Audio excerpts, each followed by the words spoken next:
সাদা চালের ভাত খেলে বেরি রোগ হয়, বেরি, কারণ এখানে vitamin B1 B3 B6 vitamin গুলো থাকে না সাদা চালে। তখন কি হবে? বেরি হলে কি হবে? হাত পা চিবাচিবি করবে, শরীর একটুতে ক্লান্ত হয়ে যাবেন, দেখবেন যে মানে একটু হলে ঘুম আসতেছে, পা গুলা মানে অনেকে বলে ঝিমঝিম করতেছে।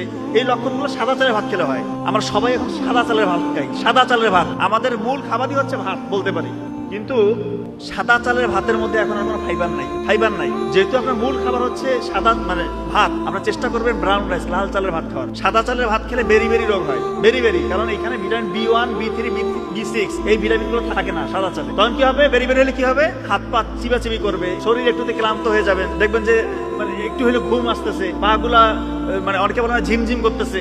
এই লক্ষণগুলো সাদা চালের ভাত খেলে হয়। পক্ষান্তরে আপনি যে লাল চালের ভাত খান, ব্রাউন রাইস যেটা ঠিকই ছাড়া চাল, ওইখানে আবার ভিটামিন B1 B3 B6 এগুলো যথেষ্ট পরিমাণে রয়েছে। আপনার বেরি রোগ হবে না। আপনার এই সাদা চালের ভাত খেলে 50 থেকে 70% সম্ভাবনা বেড়ে যায় ডায়াবেটিস হওয়ার। আপনার ডায়াবেটিস হওয়ার ঝুঁকিটা কমে যাবে যদি আপনি ব্রাউন রাইস খান। আপনার উচ্চ রক্তচাপের ঝুঁকি কমবে, ডায়াবেটিসের ঝুঁকি কমবে, স্ট্রোকের ঝুঁকি কমে যাবে। এই জন্য ব্রাউন রাইসটা আপনি খাওয়ার চেষ্টা করবেন। আচ্ছা, আপনাদের এখানে পজিটিভ রক্তধারী কারা আছে? পজিটিভ রক্তধারী মানে A পজিটিভ B পজিটিভ